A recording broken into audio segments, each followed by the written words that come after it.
संगमरमर में तब्दील हो रही शर्की बादशाह की कब्र। यूपी के जौनपुर ज़िले में शर्की और मुग़ल काल की ऐतिहासिक इमारतें आज भी अपना जलवा बिखेर रही हैं।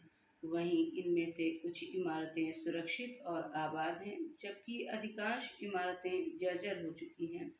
इमारतों की कलाकृति और नक्काशी को देखकर कलाकार की कला को साकार करने के अलावा ऐतिहासिक इमारतों के निर्माता शासकों के इतिहास का अध्ययन करने के लिए पन्ने पलटने को मजबूर हैं। उनमें से एक शहर के उमर खान में जामिया अल शर्क शाही मस्जिद के उत्तरी द्वार पर स्थित खानकाह है। इसी खानकाह के उत्तरी हिस्से में पत्थरों से बनी हुई कब्रिस्तान मौजूद है, जिसमें लगभग 75 कब्रें शर्की सल्तनत के ख़ानदान की मौजूद हैं। इस कब्रिस्तान में शर्की सल्तनत के शहजादे, बेगमात एवं उनके ख़ानदान के लोगों की कब्रें आज भी मौजूद हैं। कब्रिस्तान के हाथे में शर्की बादशाहों में इब्राहिम शाह की भी कब्र है, जो पत्थर की तामीर है, जो लगभग 2 दशक पहले से धीरे धीरे कब्र अपना रंग बदलकर संगमरमर के पत्थर में तब्दील हो रही है।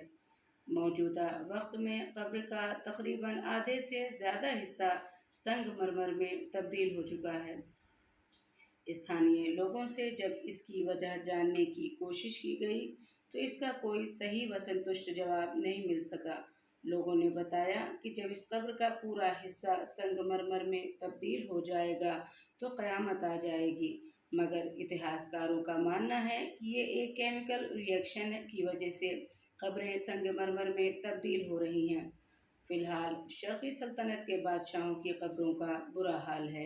यहाँ पर साफ़ सफाई की कोई व्यवस्था नहीं है।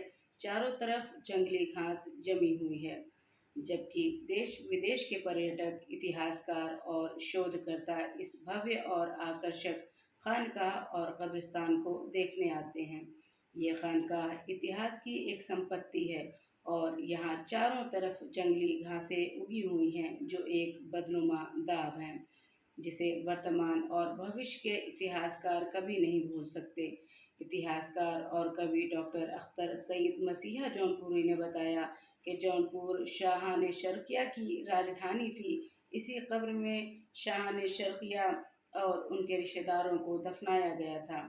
उन्होंने कहा कि जब बंगाल में बादशाह हुसैन शाह शर्की की मृत्यु हुई तो उन्होंने जौनपुर में दफनाने के लिए वसीयत की थी।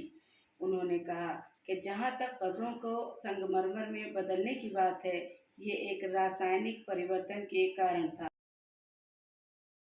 ये इब्राहिम शाह शर्की रहमतुल्लाह अलैह, जो शर्की बादशाहों में सबसे बड़े बुजुर्ग और आलिम बादशाह थे, इनकी कब्र है।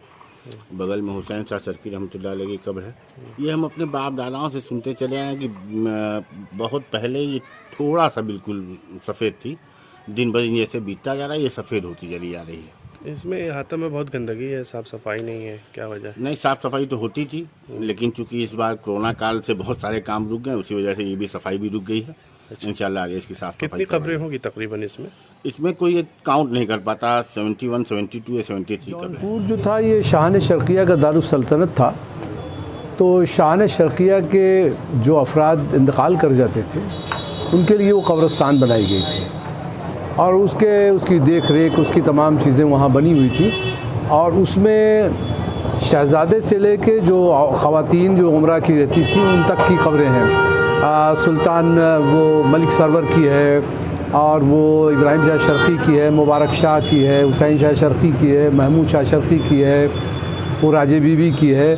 तो उसमें जितने भी शान शर्की नुमायाँ तौर पे थे उनकी और उनके ख़ानदान कि वो यहाँ तक कि हुसैन शाह शर्की जब इंतकाल किया, बंगाल में वो रूपोश हो गया था, तो वहाँ जब इंतकाल किया उसने वसीयत किया कि मेरी लाश को वहाँ ले जाके दफन किया जाए। तो उसकी लाश यहाँ लाई गई और उनको दफन किया गया।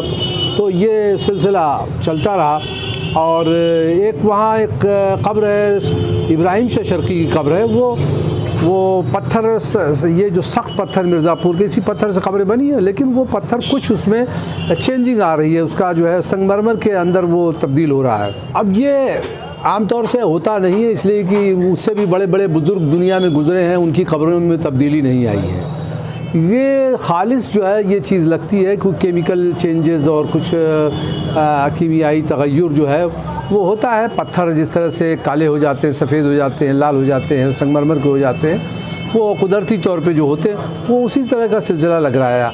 अब बुज़ुर्गी का जहाँ तक सवाल है कि भाई साहबा कराम की कब्रें मौजूद हैं, हज़रत हमज़ा रज़ी अल्लाह अन्हु की कब्रें मौजूद हैं, तो कहीं इस तरह का संगमरमर का बनते हुए नहीं देखा गया कि बुज़ुर्गी की वजह से कोई बनता ना। वो तो कब्रें भाई बिल्कुल सामने हैं, आप गिन के बाकायदा रख लीजिए, फिर दोबारा गिनिए, वैसे ही होती है। कोई वो उसमें बस चूँकि अक़ायद जो है थोड़ा कमज़ोर जब रहते हैं तो मुख्तलिफ़ बातें दिमाग में आती रहती हैं और अक़ीदत जो है इंसान को थोड़ा सा वो मुज़मैल कर देती है और वो गलत सिमत में दे देती है। हाँ, वो तो देखिए ऐसा है कि कुछ तो वहाँ डिस्प्यूट का भी मामला है, कुछ